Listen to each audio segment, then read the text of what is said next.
은혜 받으실 말씀은 욥기 1장 1절에서 7절입니다. 우수 땅에 욥이라 이름하는 사람이 있었는데 그 사람은 순전하고 정직하여 하나님을 경외하며 악에서 떠난 자더라. 그 소생은 남자가 7이요 여자가 3이며 그 소유물은 양이 7천이요 약대가 3천이요 소가 500결이요 암나귀가 500이며 종도 많이 있었으니 이 사람은 동방 사람 중에 가장 큰 자라. 그 아들들이 자기 생일이면 각각 자기 집에서 잔치를 베풀고 그 누이 셋도 청하여 함께 먹고 마심으로 그 잔치날이 지나면 욥이 그들을 불러다가 성결케 하되 아침에 일어나서 그들의 명수대로 번제를 드렸으니 이는 욥이 말하기를 혹시 내 아들들이 죄를 범하여 마음으로 하나님을 배반하였을까 함이라. 욥의 행사가 항상 이러하였더라. 하루는 하나님의 아들들이 와서 여호와 앞에 섰고 사단도 그들 가운데 왔는지라. 여호와께서 사단에게 이르시되 내가 어디서 왔느냐. 사단이 여호와께 대답하여 가로되 땅에 두루 돌아 여기저기 다녀왔나이다. 아멘. 샬롬 성가대의 찬양과 니시 오케스트라의 연주가 있겠습니다.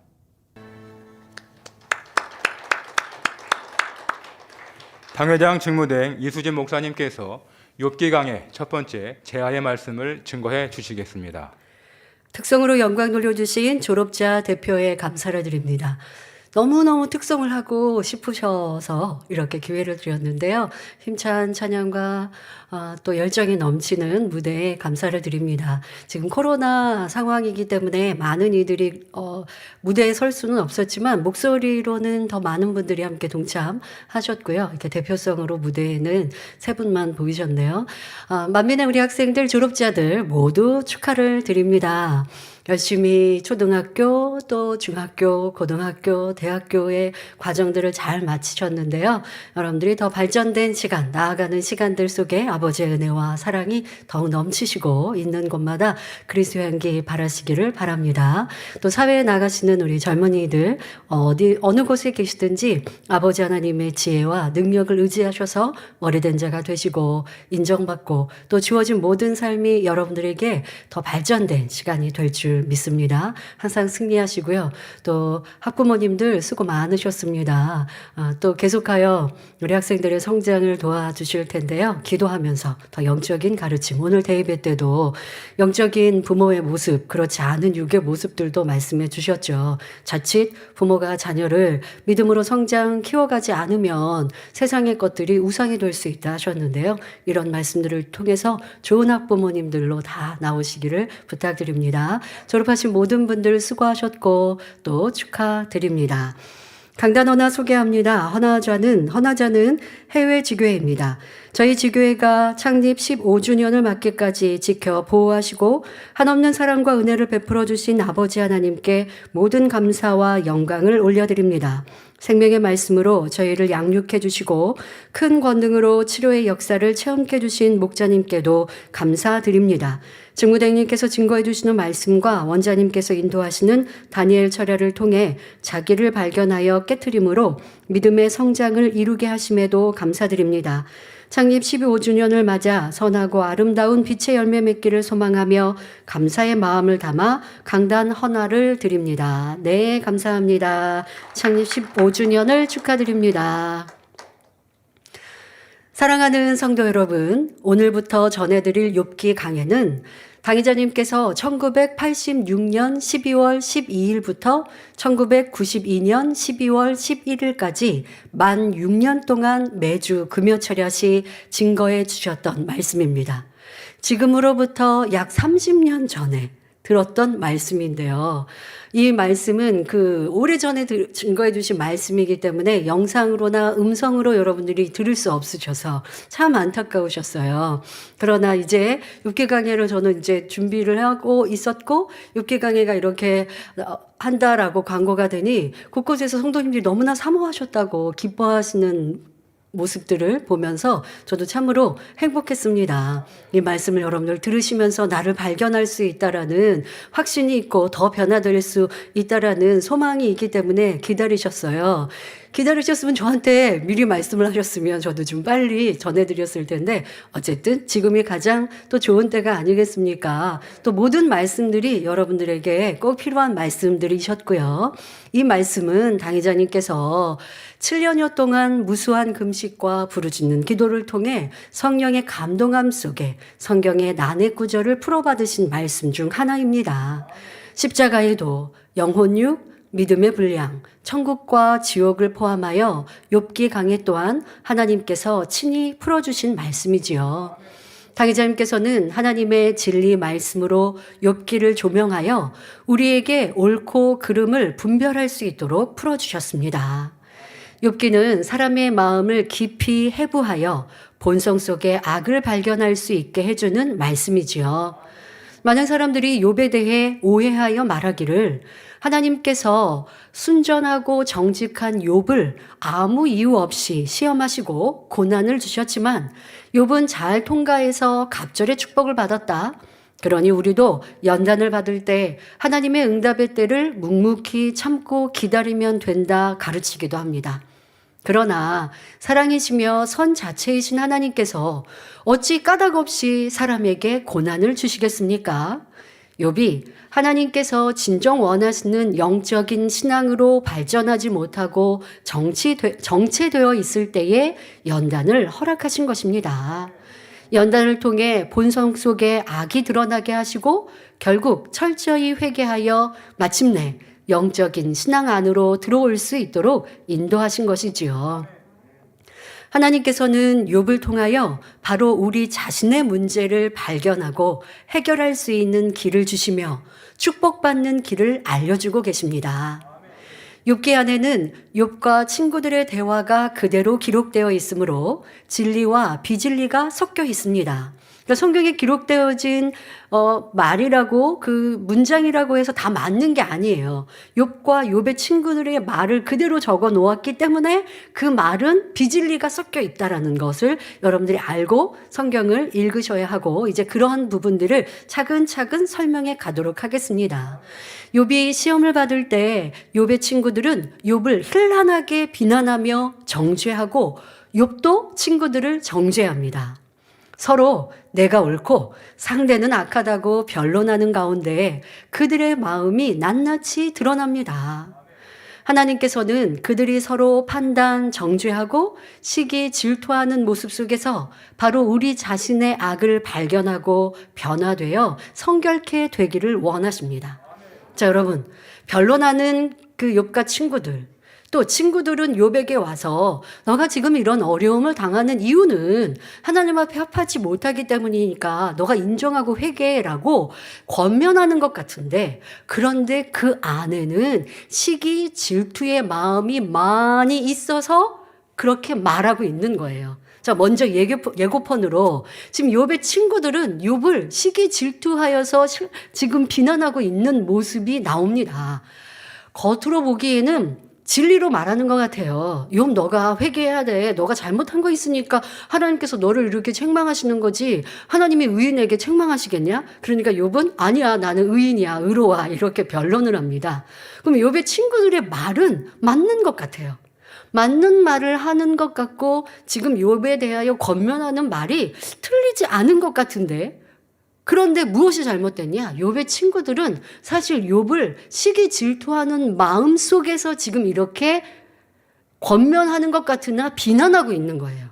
그러니까 이러한 우리의 마음을 알아야 돼요. 정확한 진리로 상대방에게 권면한다고 하지만 똑같은 말을 하는 것 같아도 어떤 사람에게는 권면함이 되는, 어떤 사람은 정말 사랑으로 권면하는 사람이 있는가 하면 그 마음에 시기 질투하는 마음이 있었는데 자, 그럼 친구들이 왜 시기 질투라고 하느냐?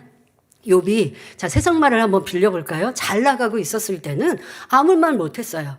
부러웠어요. 자, 그랬는데 욥이 지금 어려움을 당하거든요. 그러니까 비난하고 있어요.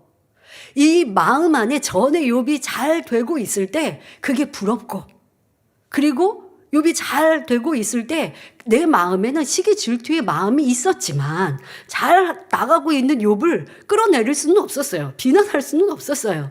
그런데 지금 욥이 하루아침에 어려움을 당합니다. 옳았구나, 잘됐다, 이때다 하고 지금 욥을 비난하고 있는 마음에 권면하는 듯하지만 그것은 시기 질투에서 나온다는 거예요.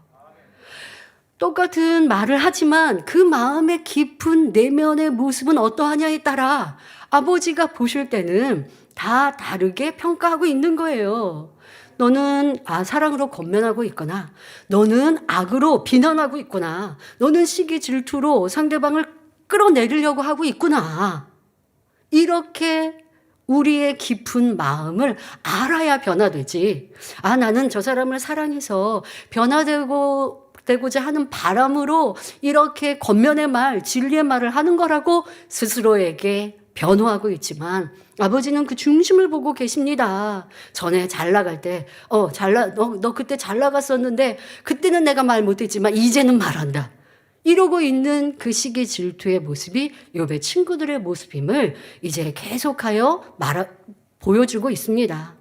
그런데 그냥 우리가 성경을 읽을 때는 잘 몰랐어요. 그런데 이 당회장님의 깨우침의 말씀을 통해서는 깊이 있게 인정할 수 있죠. 자, 그것이 나를 들여다보는 거울이 되어야 합니다. 욥도 마찬가지고 변론하고 있는 욥의 모습도 진리가 아닌 많은 모습들을 발견할 때 바로 나에게서 악한 모습을, 근본의 악을 깨닫는 우리가 되어져서 욥이 연단 후 받았던 갑절의 복을 받아 누리는 우리가 되어집시다. 이 욥기 말씀을 잘 양식 삼으면 궁극적으로 나는 육의 사람인지 영의 사람인지 분별할 수 있을 뿐 아니라 영의 사람으로 변화될 수 있는 방법을 얻을 수 있습니다.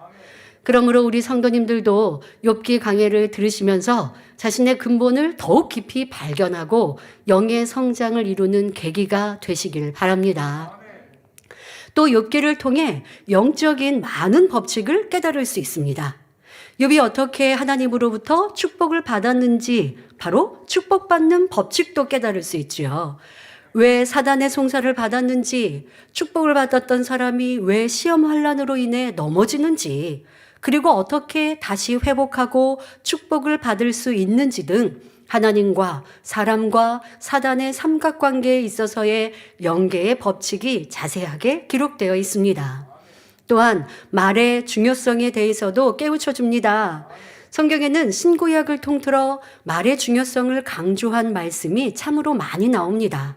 잠언 18장 21절에 죽고 사는 것이 혀의 권세에 달렸나니 혀를 쓰기 좋아하는 자는 그 열매를 먹으리라 했고, 마태복음 12장 36절에 내가 너희에게 이르노니 사람이 무슨 무익한 말을 하든지 심판날에 이에 대하여 신문을 받으리니 했습니다.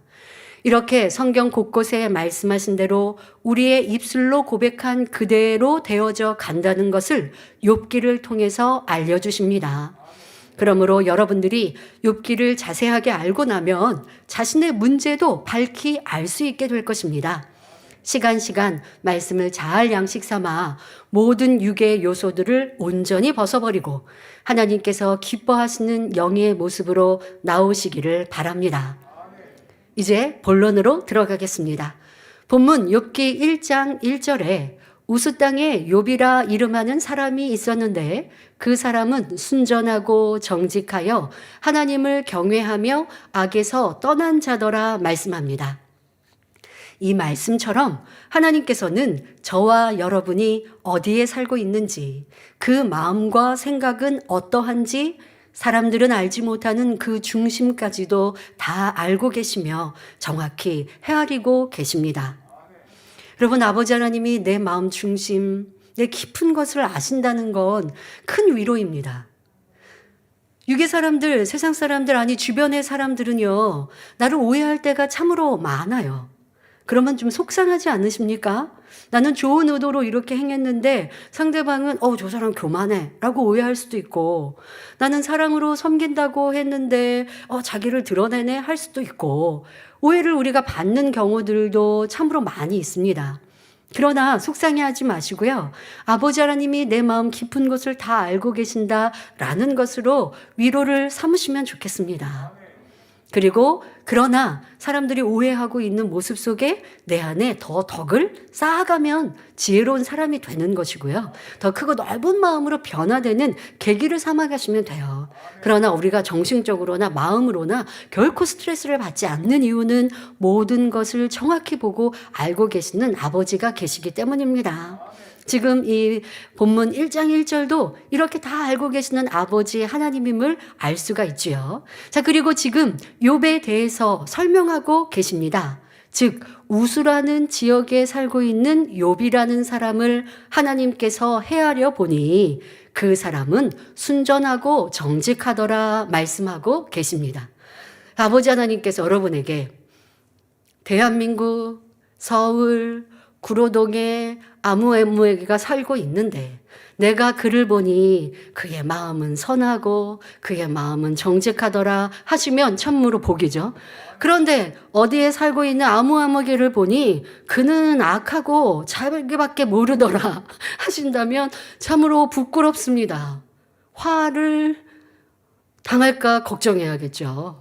자, 나는 어떻게 아버지 하나님이 보고 계실까요? 한번 이 욥기를 평가하시는, 욥을 평가하시는 모습 속에 나도 생각해 보시면 좋겠습니다.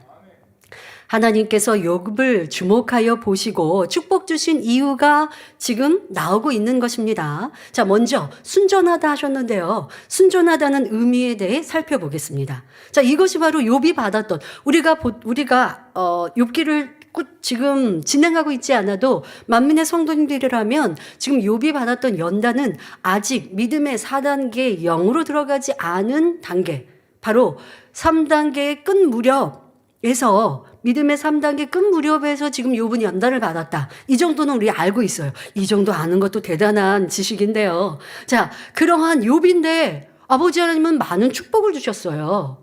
지금 욥기 1장 오늘 본문에 읽어드린 이 말씀을 여러분들 들으셨을 때 욥의 축복을 함축적으로 설명하고 계셨는데요. 오늘 말씀에도 이제 설명합니다마는 하나님께서 욥을 축복해 주셨습니다. 그런데 왜 0이 아닌데 왜 축복받았지? 라고 오해하시면 안 돼요. 아직 0으로 들어가지 않았어도 아버지 하나님은 내가 행하고 심은 대로 복 주십니다. 대예배 때도 말씀해 주셨죠. 육체를 행하면서 구하면 축복 못 받아요. 육체를 행하면서 내가 심었다. 그러면 복 받을 수 없어요. 그러나 육체를 행하지 않고 변화가 아직 온전히 영으로 되지 않은 상태에서 구하고 심었습니다. 그러면 아버지는 축복 주세요. 그러면 누르고 흔들어. 자, 그리고 이제 30배, 60배 하려면 영어로, 온영으로 이제 들어가면 내가 심은 것에 넘치도록 복의 크기가 달라지는 것. 그러니까 욥이 지금, 영은 아닌데 이렇게 많은 축복을 주셨어. 예. 축복을 받았어요. 그리고 욥이 영은 아니다.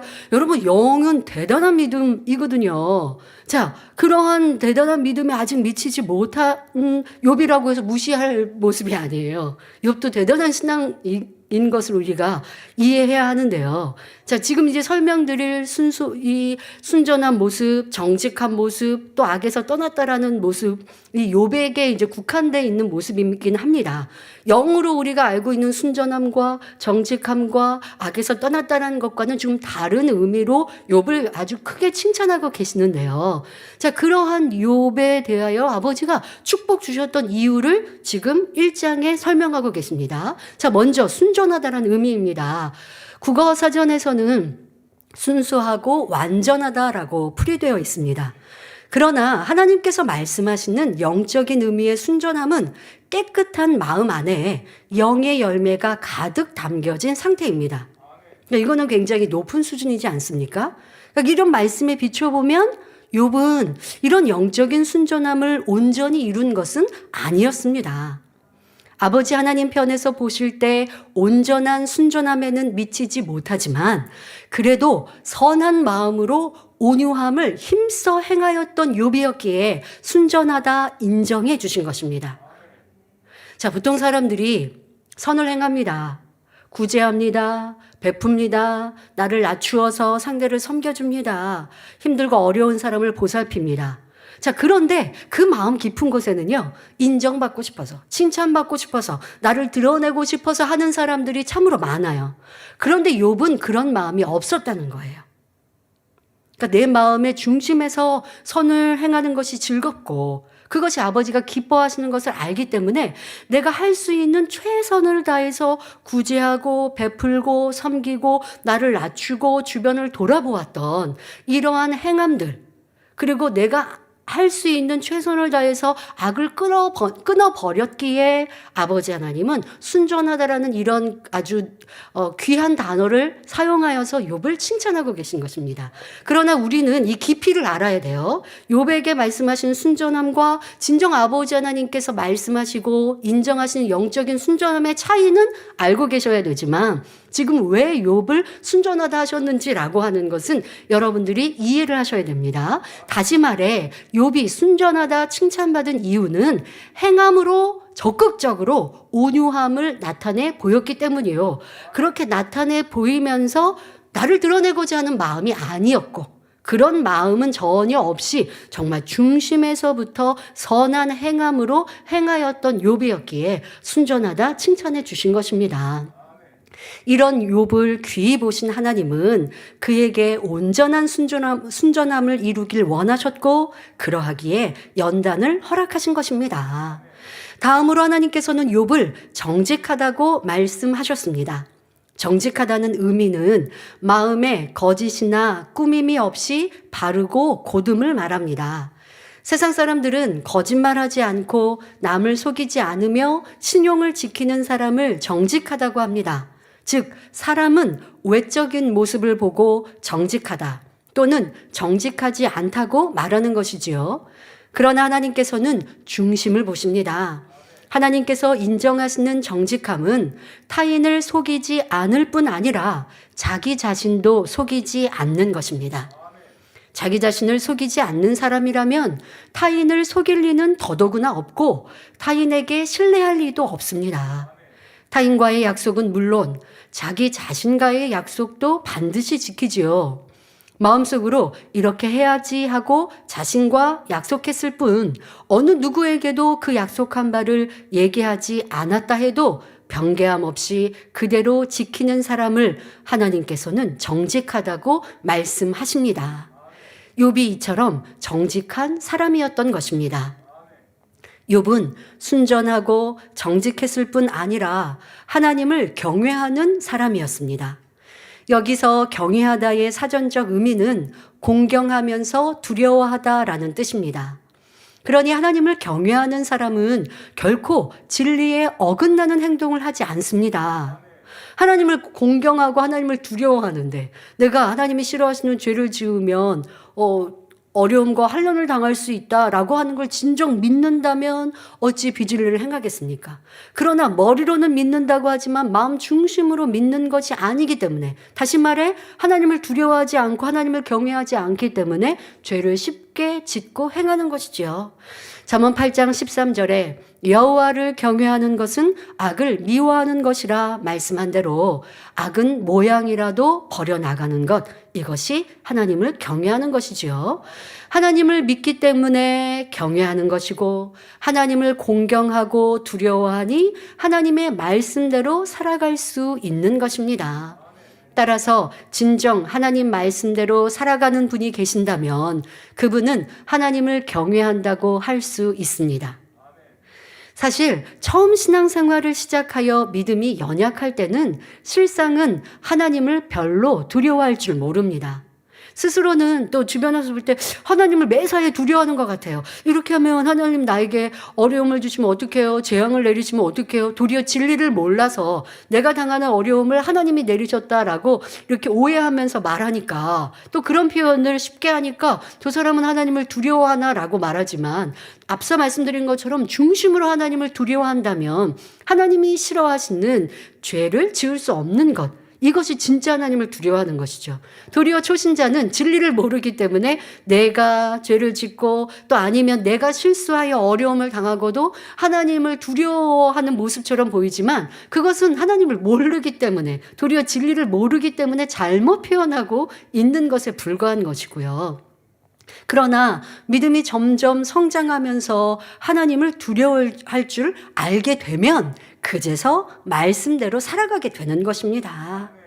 마침내 악은 모양이라도 버리고 영의 마음을 이루면 죄를 짓지 않으니 두려움 없이 하나님을 중심에서 사랑하게 됩니다. 그러니까 앞서서 하나님을 경외하는 단계에서는 두려워서 또 하나님을 공경하기 때문에 그 말씀대로 살아갑니다. 하지만 더 발전되어서 이제 하나님을 공경하여 죄에서 떠나고 죄를 짓지 않아 가면, 그래서 내 마음에서 그 죄를 많이 버려가면 이제는 두려워서 말씀대로 사는 것이 아니라 하나님을 사랑하여 말씀대로 살아가는 단계. 자, 이런 단계에 이르게 되죠. 그래서 더 깊은 경외함은 두려움이 아닌 사랑하여 순종하는 단계입니다. 하나님을 사랑하니 하나님이 싫어하시는 악은 나도 싫어서 누가 돈을 줄 테니까 악을 행해라, 죄를 지어라 해도 행할 수 없습니다. 하나님께서 기뻐하시는 선은 나도 사모하며 힘써 행하게 되는 것입니다. 내게 불리익이 되어도 하나님을 사랑하니 그 뜻대로 순종합니다. 이것이 바로 더 깊은 단계의 하나님을 경외하는 모습이죠. 말씀이 육신이 되어 이 땅에 오신 예수님이 그러하셨습니다. 요한계시록 3장 14절에 예수님을 가리켜 아멘이시요 충성되고 참된 증인이시라 했고, 고린도후서 1장 19절에 하나님의 아들 예수 그리스도는 예하고 아니라 함이 되지 아니하였으니 저에게는 예만 되었느니라 했습니다. 예수님께서는 사람으로서 견디기 어려운 참혹한 십자가의 고난을 앞두고도 누가복음 22장 42절에 아버지여 만일 아버지의 뜻이어든 이 잔을 내게서 옮기시옵소서. 그러나 내 원대로 마옵시고 아버지의 원대로 되기를 원하나이다 기도하셨지요. 하나님을 경외했기 때문에 그대로 순종하여 자신을 희생하셨던 것입니다. 구약의 선지자들이나 예수님의 제자들도 하나님을 경외하기 때문에, 사랑하며 경외하는 이 깊은 단계의 모습이었기 때문에 자신은 온전히 죽어지고 헌신할 수 있었던 것입니다. 우리도 하나님을 경외하여 악에서 떠나며 더 나아가 깊이 사랑하여 생명도 드리는 순종의 사람으로 나올 수 있기를 바랍니다. 본문에서 욥에 대해 말씀하시기를 하나님을 경외하여 악에서 떠난 자라 하셨습니다.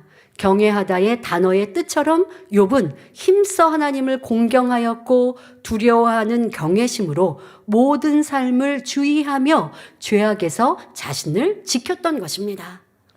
살아계신 하나님께서 죄를 싫어하신다는 것을 알기 때문에 죄를 지을 수 없었던 것입니다. 하지만 욥이 악에서 떠났다는 것은 마음에 있는 본성 속의 악까지 다 버렸다는 것은 아닙니다. 스스로 깨달은 악은 행치 않았고 최선을 다해 선을 쫓아 행했다는 의미입니다. 앞으로 전개되는 과정을 통해 욥의 마음 깊은 곳, 본성 속의 악이 드러나는 것을 볼 수 있습니다. 이렇게 악이 많은데 왜 이 욥기 1장에서는 악에서 떠난 자라 하셨을까? 이렇게 여러분들 오해하시면 안 되고 의아해하시면 안 되고요. 이 차이를 왜 욥에게 하나님을 경외하고 악에서 떠났다라고 하는지에 대한 것을 여러분들 깊이 알고 이해하셔야 됩니다. 그리고 뒤에 나오는 악의 모양들이 나올 때 이것이 어렵지 않으셔야 돼요. 자, 욥이 하나님을 사랑하는 차원에서 경외한 것이 아니라 단지 두려워서 섬겼다는 사실, 이것을 알 수 있게 됩니다. 자, 그런데 성도님들, 욥의 연단받기 전의 모습과 행함도 굉장히 높은 신앙의 수준이라는 것을 우리는 알아야 합니다. 성경 시대도 아니요, 누군가 진리로 가르쳐주며 인도해주는 사람도 없습니다. 그런데 욥은 자신이 깨달은 죄악은 벗어버렸다는 것이지요. 알면서 행하는 게 아니라 알고 깨달은 것은요, 죄악은 행치 않았어요. 자, 이것이 여러분들 쉬운 단계가 아니고 굉장히 높은 단계의 모습입니다. 자, 우리는 어떠합니까? 생명의 말씀이 있고 성령이 도와주고 계십니다.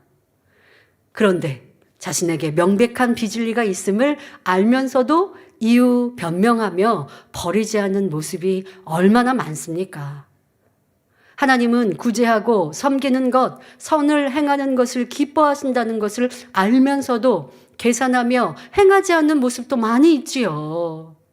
하지만 욥은 발견되는 악은 버렸고 진리를 깨달으면 힘써 행했습니다. 그러니 하나님을 경외하고 악에서 떠났다 말씀하고 계신 것입니다. 이렇게 하나님으로부터 순전하고 정직하다 인정받고 그리하여 하나님을 경외하고 악에서 떠난 사람은 그릇이 크다 할 수 있습니다. 이렇게 영원히 잘된 만큼 육적으로도 축복받을 그릇을 준비한 것이지요. 그러니 이런 그릇 안에 어찌 하나님이 축복을 주시지 않겠습니까?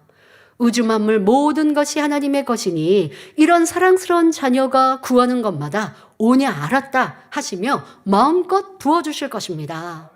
더더욱 욥은 열심히 구제하고 또 고아와 과부를 돌아보았고 연약한 자에게 도움을 주었습니다. 이것은 성경이 뭐라고 말씀하세요? 이런 구제는 하나님께 꾸어드린 거라 라고 말하였기 때문에 하나님은 넘치도록 축복 주시겠다 했거든요. 이렇게 축복 받을 그릇으로 열심히 행하니 아버지는 마음껏 축복 주신 것이죠. 그 마음에 알지 못하는 악은 어쩔 수 없지만 내가 알고 깨달은 것은 힘써 버려버렸고 진리를 아는 대로 하나님이 기뻐하시는 선행은 힘써 행하였으니 당연히 축복받는 그릇이었습니다. 그러면 이러한 사람에게 어떠한 축복을 주시는지 욥을 통해 살펴보겠습니다. 본문 욥기 1장 2절부터 3절에 그 소생은 남자가 7이요 여자가 3이며 그 소유물은 양이 7천이요 약대가 3천이요 소가 500결이요 암나귀가 500이며 종도 많이 있었으니 이 사람은 동방 사람 중에 가장 큰 자라 말씀하고 있습니다. 옛날에는 자녀를 많이 낳는 것이 복이라 하였는데 욥은 아들 7에 딸 3을 두었으니 자녀의 축복을 받았음을 알 수 있습니다. 뿐만 아니라 욥이 소유한 가축의 수를 보면 물질의 축복도 어마어마하게 받았음을 알 수 있지요. 욥의 소유 중 소는 500결이라 했는데 여기서 결이는 소 2마리가 끄는 쟁기를 뜻합니다. 그러니 소가 500결이라면 1000마리의 소가 있었음을 나타내는 것입니다. 요즘 우리나라에서는 소 한 마리 값이 수백만 원에서 1000만 원을 호가하는 것도 있다고 하는데요. 그처럼 많은 가축을 소유했던 욥은 어마어마한 부자였음을 알 수 있습니다.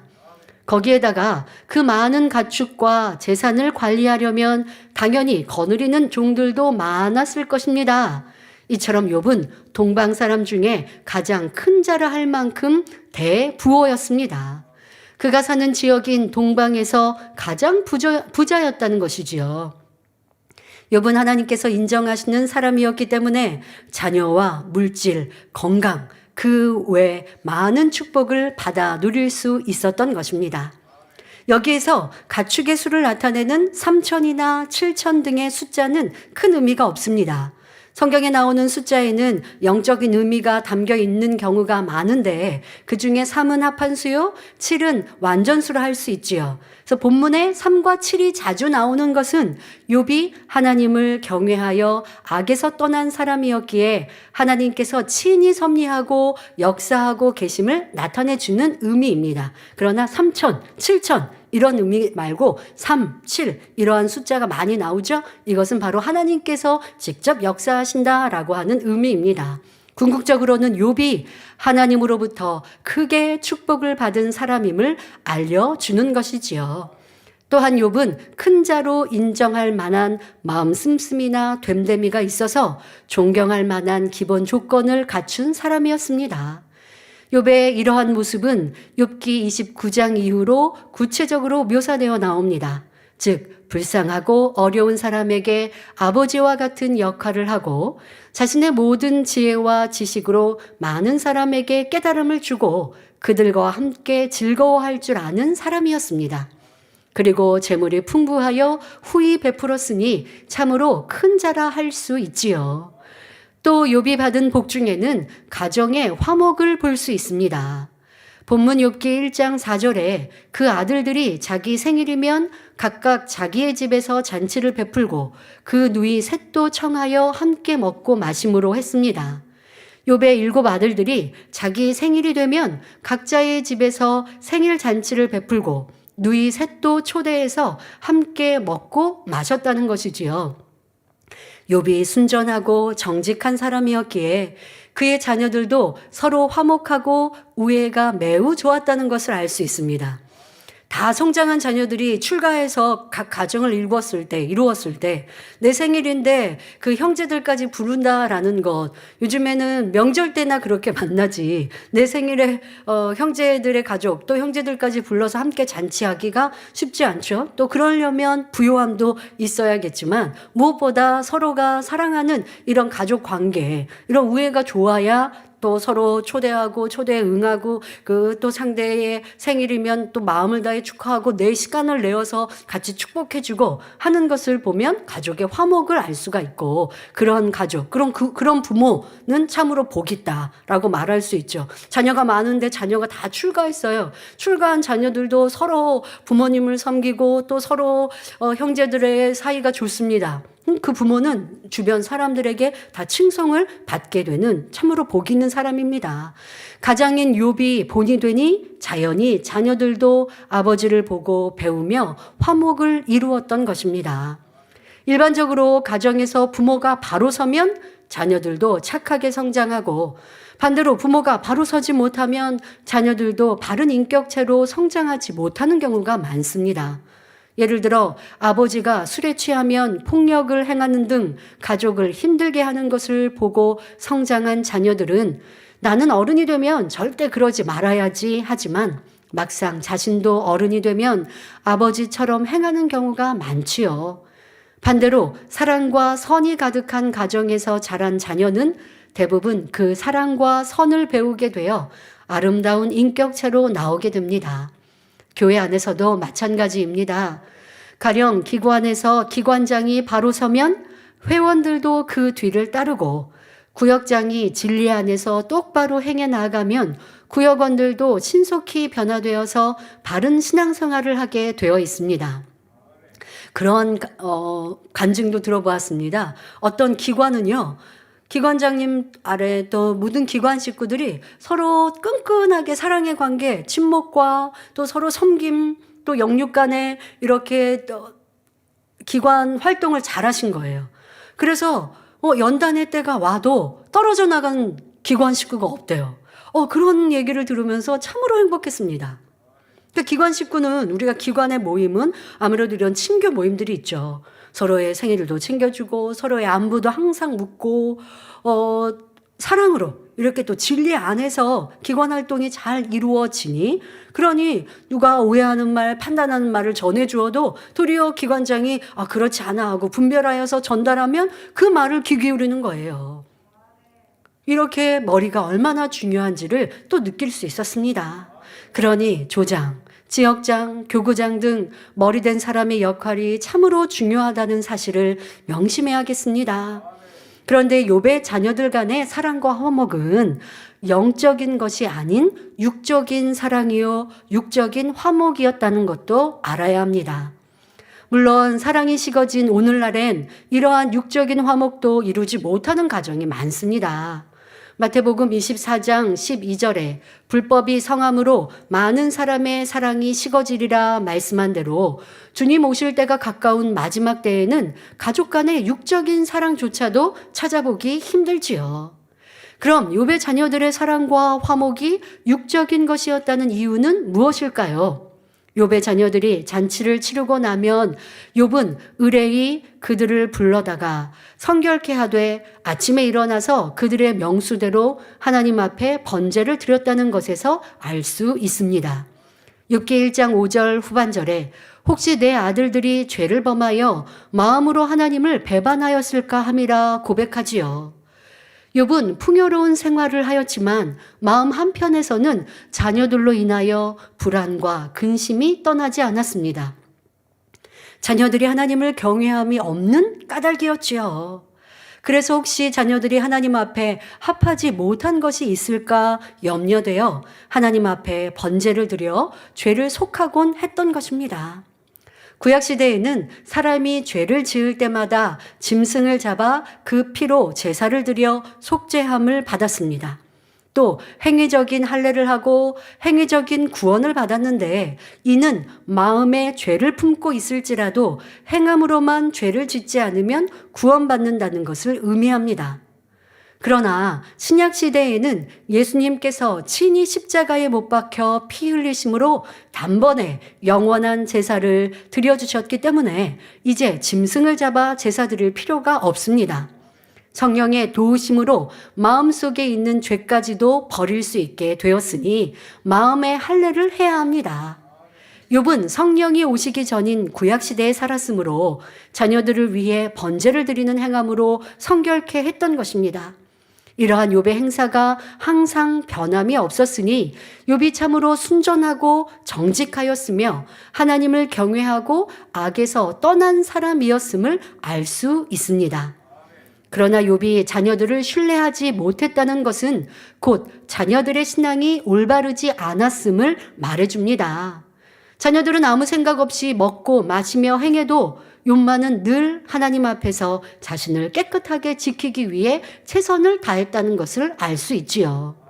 그러니까 진정 자녀들이 부모를 공경하고 영적인 사랑으로 하나 된 가정이었다면 그 부모인 욥이 무엇을 가르치고 무엇을 원하는지 알 것이에요. 나의 아버지 욥은 하나님을 이렇게 경외하여서 악을 행치 않고 항상 하나님 중심으로 살고 있구나라는 것을 보고 알고 있단 말이에요. 또 아버지인 욥이 그것을 가르쳤겠죠. 그것을 마음 중심으로 받아서 행했다면 자녀들이 육의 아버지 욥을 공경한 것이고 중심으로 영적으로 사랑한 관계입니다. 그러나 그렇게 순종하지 않은 거예요. 그냥 형식적으로만 이루었던 모습이었기에 아버지인 욥이 그것을 안타까워하며 대신하여 어떻게 하든 자녀들이 범죄한 것을 또 아버지 하나님께 회개케 하기 위하여서 번제를 드리는 이러한 수고를 매번 할 수밖에 없었던 것이죠. 그러면 이렇게 욥이 행함만 했겠습니까? 자녀들을 왜 가르치지 않았겠습니까? 가르쳤는데도 마음으로 공경한 자녀들이 부모를 마음으로 공경하고 또 순종하지 않았기 때문에 욥은 항상 자녀들에 대해서 이렇게 신뢰하지 못하는 모습이었고, 그러나 욥의 스스로가 할 수 있는 최선을 다해. 부모님들 자녀들 키워가다 보면 내가 아무리 가르쳐도 자녀가 내 마음 같지 않잖아요. 그러면 속상해만 할 수는 없잖아요. 그럼 욥에게서 지혜를 얻어보십시오. 내가 먼저 본이 되는 것. 그리고 내가 먼저 그러면은 구약시대처럼 대신하여 자녀를 위해 매번 화목제물을 드리라는 이런 의미가 아니죠. 여러분들은 이제 신약시대의 모습이니 자녀들을 위해 더 많이 기도하시고 무엇보다 가장 중요한 것은 내가 먼저 영적인 본이 되면 되죠. 영적인 가장의 믿음의 모습이 되어지면 아버지 하나님은 그 기도를 들으시고 자녀들도 때가 되면 변화시켜 주십니다. 이러한 욥의 모습. 그러나 욥은 하나님 앞에 정직하고 하나님을 경외하였기에 나뿐 아니라 내가 할 수 있는 최선을 다해 가족 모두를 진리 안에 지키기 위해 노력하였던 모습을 볼 수 있습니다. 이것이 바로 정직함이었고 하다가 만 것이 아니라 계속하여 꾸준히 그와 같이 이루었고 하나님 중심으로 살아갔고 내가 할 수 있는 내가 할 수 있는 최선이라는 걸 작게 여기지 마세요. 이 욥은 구약시대에 살았다고요. 그 구약시대에 살고 있었던 욥이 내가 할 수 있는 모든 것, 내가 알고 있는 진리, 또 율법의 말씀이 어긋나지 않게 살았다라는 건 우리가 이 들은 진리의 말씀 그대로 순종했다라고 보시면 돼요. 욥이 우리와 같이 이 성경의 복음을 듣고 목자의 가르침을 받는다면 이러한 욥이라면 영원영으로 신속히 들어갈 수 있는 사람인 모습인 거죠. 그러니까 나는 욥보다 나아라고 할 것이 아니라 욥은 내가 듣고 알고 깨달은 그대로 순종하고 자신을 변화시켰고 자신을 지켜갔고 자신뿐 아니라 가족, 주변까지도 그리했던 하나님을 경외한 열심의 모습이었다는 것을 우리는 알아야 할 것입니다. 자, 이제 본문 욥기 1장 6절부터 사단이 욥을 송사하는 장면이 나옵니다. 욥기 1장 6절에 하루는 하나님의 아들들이 와서 여호와 앞에 섰고 사단도 그들 가운데 왔는지라 했습니다. 여기서 말씀하시는 하나님의 아들들에 대하여 어떤 성경학자는 천사를 의미한다고 해석하기도 합니다. 그러나 히브리서 1장 5절에 하나님께서 어느 때에 천사 중 누구에게 내가 내 아들이라 오늘날 내가 너를 낳았다 하셨으며 또다시 나는 그에게 아버지가 되고 그는 내가 아들이 되리라 하셨느뇨 라고 말씀합니다. 하나님께서는 천사들이나 영적인 존재를 아들이라고 말씀하지 않으셨다는 것입니다. 그러면 여기서 하나님의 아들들이란 누구를 가리킬까요? 이에 대해서는 당회자님께서 창세기 강해를 통해 말씀해 주셨습니다. 창세기 1장에는 하나님의 창조 사역이 기록되어 있습니다. 창세기 1장 26절에 하나님께서 우리의 형상을 따라 우리의 모양대로 우리가 사람을 만들고 라고 말씀하고 계시지요. 여기에 나오는 우리는 바로 성부, 성자, 성령 하나님이십니다. 이 삼위일체 하나님의 형상을 따라서 사람이 창조되었다는 것이죠. 따라서 욥기 1장 본문에서 하나님의 아들들이란 예수 그리스도와 성령님을 가리키는 것입니다. 그런데 예수님과 성령님이 성부 하나님 앞에 섰는데 사단도 그들 가운데 왔다고 말씀합니다. 하나님은 흠도 점도 없는 거룩한 분이신데 어떻게 악한 사단이 그 앞에 올 수 있을까요? 어둠에 속한 사단은 빛의 공간인 천국에 들어갈 수 없고 더욱이 하나님 보좌 앞에는 감히 나아갈 수 없는 존재입니다.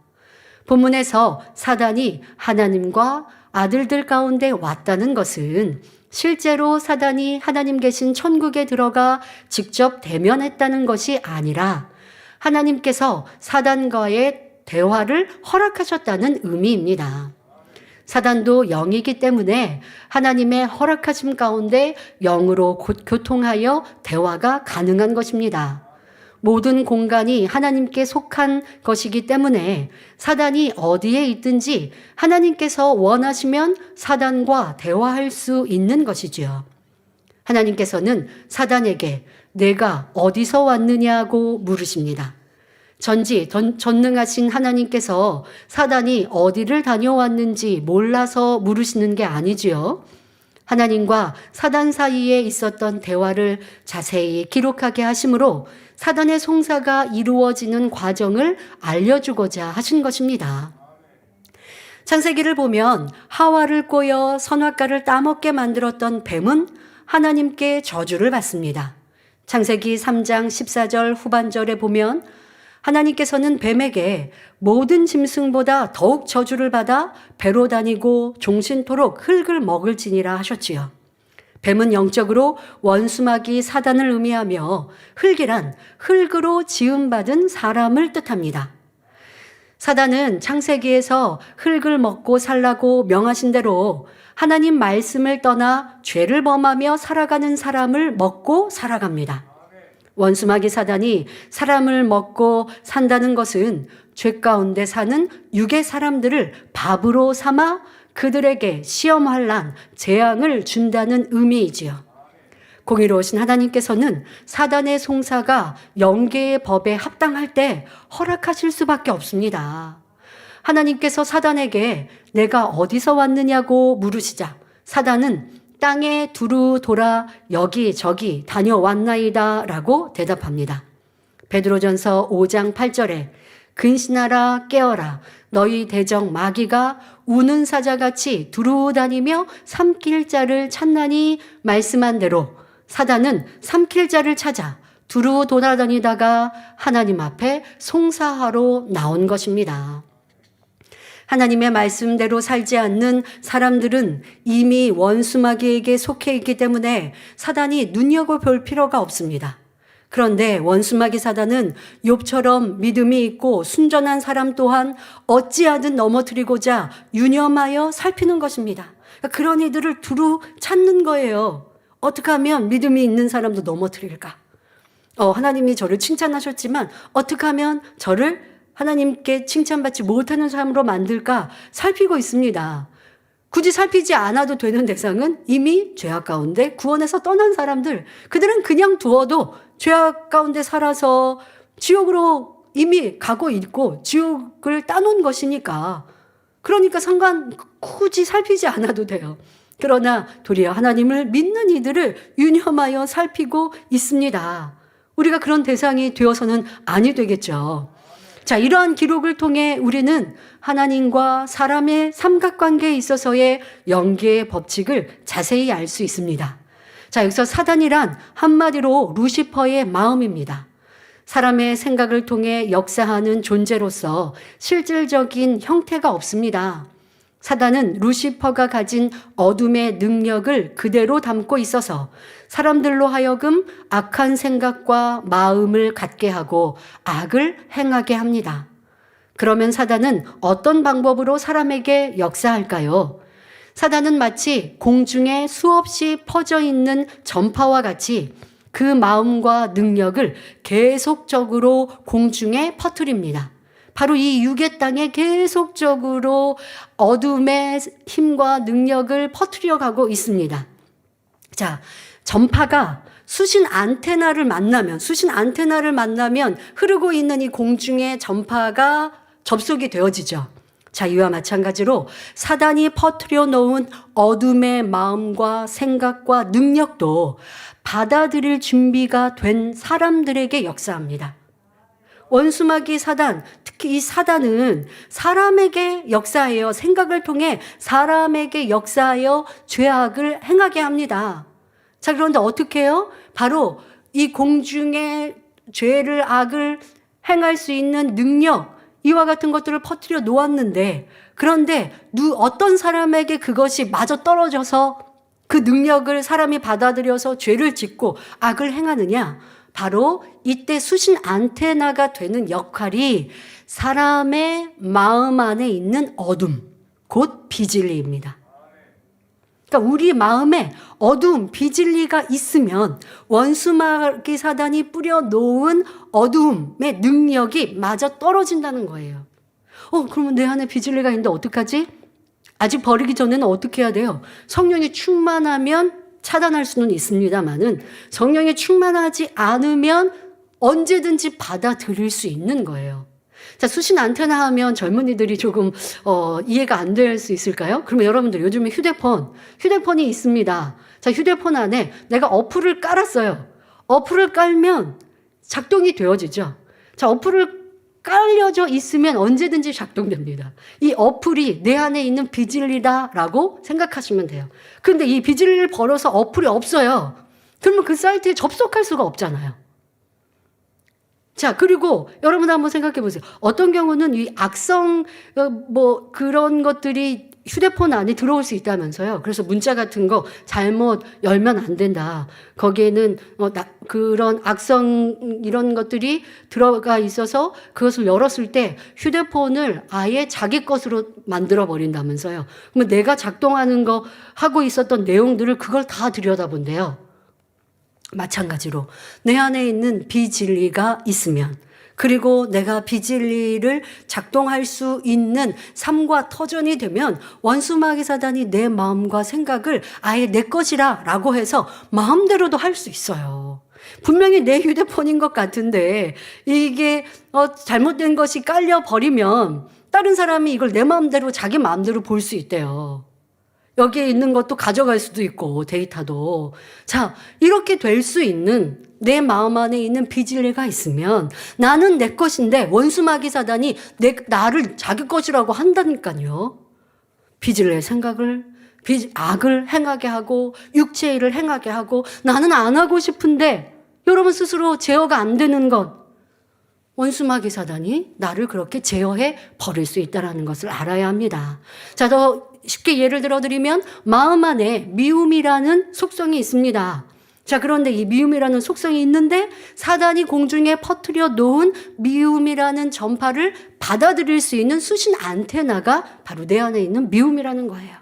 없으면 아무리 원수마귀 사단이 해도 작동을 하고 있어도 나하고는 상관이 없어요. 근데 내 마음에 미움이 수신 안테나가 돼서 어플을 깔아놓는 것과 같아서 그래서 사단이 나를 마음대로 주관하고 있습니다. 어플을 깔아놓으면 어떤 경우는 이게 어떤 광고 메시지를 그냥 자동으로 오죠. 자동으로. 그래서 새벽에도 자동으로 오고. 그래서 그것이 내가 어플을 깔아 놓았다는 것 자체로 그들이 나한테 보내주는 광고라든가 뭐를 보내줄 수 있어요. 이것처럼 내 안에 비진리가 있으면 사단이 나에게 접속해 올 수 있다는 걸 알아야 합니다.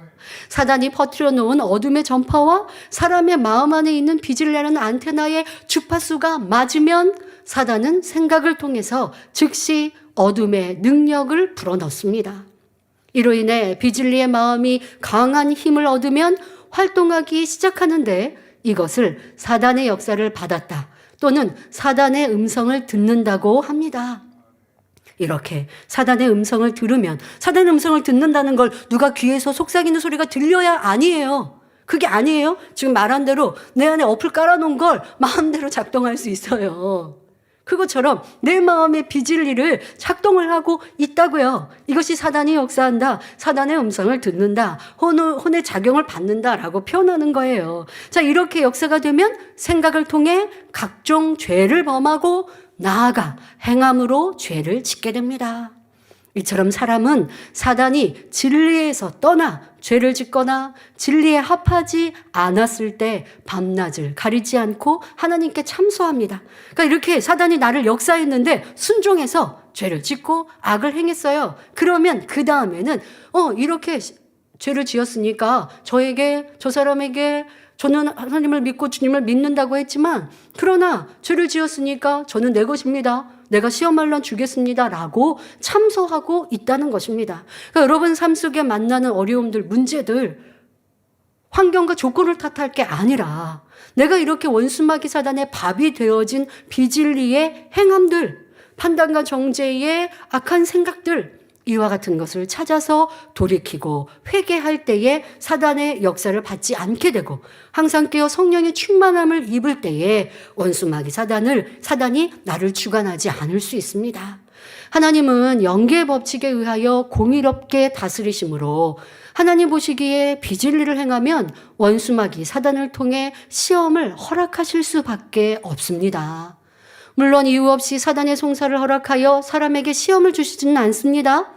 원수마귀 사단은 사람이 죄를 짓고 살아가는 만큼 하나님 앞에 송사하여 시험 환난을 가져다 주며 마음대로 조정해 갑니다.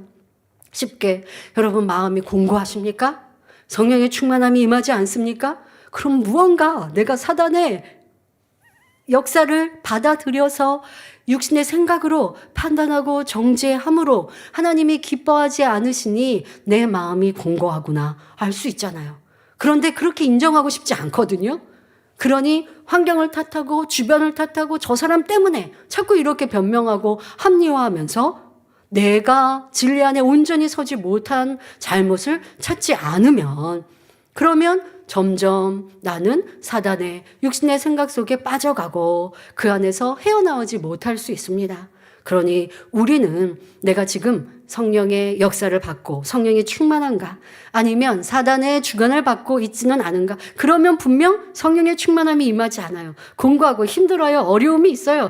왜 나는 이렇게 힘들고 어려운 일들이 많지? 라고 한다면 사단에게 송사거리를 내어준 내 잘못을 죄악을 발견하는 것 이것이 올바른 신앙생활입니다. 하나님 말씀 안에 순종하며 악은 모양이라도 버리며 빛 가운데 살아가는 사람은 원수마귀 사단이 만지지도 못합니다. 요한일서 5장 18절에 하나님께로서 난 자마다 범죄치 아니하는 줄을 우리가 아노라. 하나님께로서 나신 자가 저를 지키심에 악한 자가 저를 만지지도 못하느니라 말씀하신 대로입니다. 그러므로 악은 모양이라도 버림으로 성결되는 것이 얼마나 큰 축복이며 큰 권세인지를 알 수 있습니다.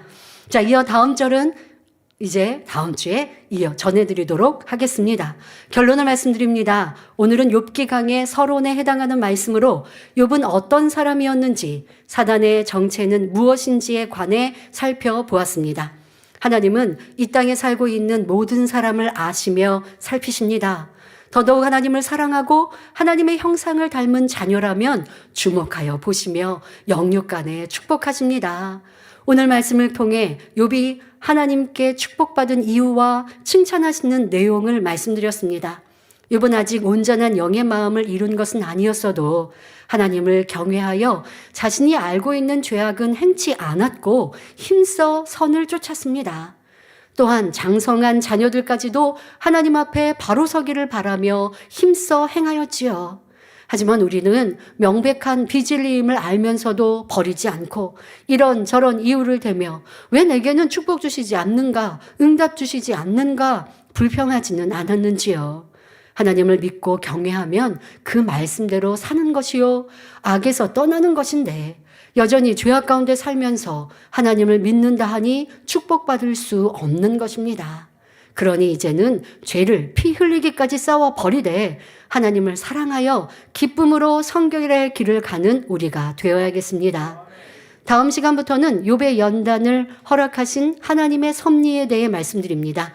사단이 어떻게 송사하는지, 하나님께서 왜 사단의 송사에 응답을 하시며 역사하시는지, 욥이 받는 시험의 과정을 통하여 하나하나 알게 될 것입니다. 성도님들이 미리 이제 우리 성경 읽기를 하신 분들은 전체 욥기를 읽으셨지만, 그러나 다음 주에는 어디까지는 나가겠다라고 한다면 미리 읽어오시면 좀 내용을 더 쉽게 이해하고, 또 이미 성경 읽기를 하신 분들은 전체적인 내용을 아시니 진행되는 욥기 강해가 더 쉬워지실 것 같아요. 자, 욥의 모습을 보면서 여러분 자신과 비교하여 내가 어찌하면 하나님 앞에 합한 자가 되고 어찌하면 사단의 송사를 받지 않고 믿음으로 세상을 이기는 자가 될 수 있을지, 영적인 성장을 이루어 하나님의 축복을 받아 영광을 돌릴지 하나하나 터득해 나가는 시간이 되시기를 바랍니다. 그리하여 욥이 연단 후 받았던 하나님의 크신 사랑과 축복을 마음껏 받아 누리는 모든 성도님들이 되시기를 주님의 이름으로 축원합니다. 말씀 참고하시면서 함께 기도하겠습니다. 좋으신 아버지 하나님, 오늘부터 욥기 강해를 전할 수 있도록 축복하시니 감사합니다. 이 귀한 말씀 목자님의 금식과 기도로 너무나 상세히도 풀어주셨습니다. 어찌 누가 이 말씀이 깊이를 알겠는지요. 하지만 우리는 이런 말씀을 들을 수 있으니 너무나 감사합니다. 듣고 흘러버리는 것이 아니라 자신을 돌아보게 하여 주옵소서. 욥이 왜 연단을 받을 수밖에 없었는지, 도리어 아버지 하나님은 욥을 사랑하셔서 연단하셨고 온전하게 만드신 것을 알 수 있었고, 연단을 받기 전에 욥의 모습도 우리를 돌아보니 우리의 모습과 비교해 보니 얼마나 아름다운 모습이었는지 우리의 모습을 회개하며 돌이켜갈 수 있게 하여 주옵소서. 그리고 이 말씀대로 아버지의 칭찬받는 모든 성도님들로 신속히 나올 수 있도록 도와주옵소서. 감사드리며 우리 주 예수 그리스도의 이름으로 기도하옵나이다. 아멘. 영상을 통하여 당회장님의 환자를 위한 기도를 받으실 때에 아픈 곳이나 연약한 것 위에 손을 얹고 기도 받으시고, 아프지 않은 분들은 가슴에 손을 얹고 마음의 소원을 위해 믿음으로 기도 받으시기 바랍니다. 할렐루야. 전능하신 사랑의 아버지 하나님, 이 시간 기도 받는 모든 성도님들 위해 안수하여 주옵소서. GCN과 인터넷과 화상을 통해 기도받는 지교회와 지성전, 그리고 전세계 하나님의 자녀들 위에도 시공간을 초월하여 역사하여 주시기를 원합니다. 믿어지는 믿음을 주시고 부정적인 생각과 의심의 세력을 물리쳐 주옵시며 모든 시험 환난도 물리쳐 주옵소서. 머리부터 발끝까지 오장육부, 뼈, 마디마디, 온몸의 신경, 조직, 세포 등 아픈 곳마다 성령의 불로 태우시고 근본의 빛으로 역사하여 주옵소서. 예수 그리스도의 이름으로 명하노니 원수마귀 사단, 모든 질병, 균, 연약함아 물러가라. 빛이 여임하라. 모든 불치, 난치병도 성령의 불로 태워 깨끗하게 역사하여 주옵소서. 말라리아를 비롯한 모든 풍토병도 물리쳐 주옵소서. 감기, 기침, 열, 몸살, 독감 등 각종 유행성 질병도 다 물러가라. 어떠한 유행성 질병, 균도 틈타지 않게 지켜 주옵소서. 위암, 폐암, 간암, 유방암, 자궁암, 대장암, 피부암 등 각종 암과 에이즈, 백혈병, 뇌졸중, 고혈압, 저혈압, 심장병, 폐병, 위장병, 당뇨, 부인병, 피부병, 갑상선 질환과 모든 염증도 깨끗게 하여 주옵소서. 소아마비, 중풍, 관절염, 디스크도 온전케 하여 주옵소서. 요통, 두통, 신경통을 비롯한 모든 통증은 사라질지어다. 간질, 자폐증, 우울증, 조울증, 노이로제 등 모든 정신질환도 물러가라. 모든 마비된 것도 풀어지고 일어나 걷고 뛸지어다. 눈도 잘 보이게 하옵시고 귀도 잘 들리게 하여 주옵소서. 소경은 눈을 뜨고 기머거리는 들으며 벙어리는 말할지어다. 각종 사고 후유증도 깨끗게 하시고 부러진 뼈도 붙여 주옵소서. 화상 입은 것도 온전케 하옵소서. 화기야 물러가라. 열도 물러가라. 아버지 흉터도 나지 않게 역사해 주시기를 원합니다. 마약을 비롯하여 각종 약물과 독극물 중독도 깨끗함을 입을지어다. 죽은 신경과 세포가 살아나며 죽은 자도 살아나게 하여 주옵소서. 잉태의 축복도 주시기를 원합니다. 잉태 축복을 받으라. 예수 그리스도의 이름으로 명하노니 원수마귀 사단아 하늘 공중 곳에 잡은 악의 영들아 물러가라. 그의 사자들도 물러갈지니라. 이 땅의 악한 영, 더러운 영, 거짓되고 간사한 영, 이간질하고 미혹하는 모든 어둠들은 물러가라. 모든 흉악의 결박을 풀고 어둠아 물러가라. 빛이여 임하라. 아버지 하나님, 부르짖어 기도할 수 있는 능력을 주시고 죄를 버리고 성결될 수 있는 능력을 주옵소서. 영혼이 잘됨같이 범사에 잘되게 하시고 가정의 복음화도 이루어 주시길 원합니다. 한 주간도 모든 사고와 재앙으로부터 지켜주시고 불통이 없는 형통한 삶을 살 수 있도록 축복해 주옵소서. 성령의 불담으로 천군 천사와 주님의 불꽃 같은 눈동자로 모든 하나님의 자녀들과 가정, 일터, 사업들을 지켜주시기를 원합니다. 학생들에게 지와 명철을 더하시고 공부도 할 수 있는 뜨거운 마음과 열정도 더하여 주옵소서. 마음과 생각을 세상에 빼앗기지 않도록 지키시고 하나님을 뜨겁게 사랑하는 학생들로 축복하여 주옵소서. 하나님의 자녀들이 먹으나 마시나 입으나 무엇을 하든지 하나님 앞에 영광 돌리는 삶이 되게 축복하여 주시기를 원합니다. 나는 하나님을 만났노라, 체험했노라, 응답 받았노라, 축복 받았노라, 간증하는 입술이 되게 역사하여 주옵소서. 아버지 하나님 감사합니다. 홀로 영광 받으옵소서. 우리 주 예수 그리스도의 이름으로 기도하옵나이다. 아멘.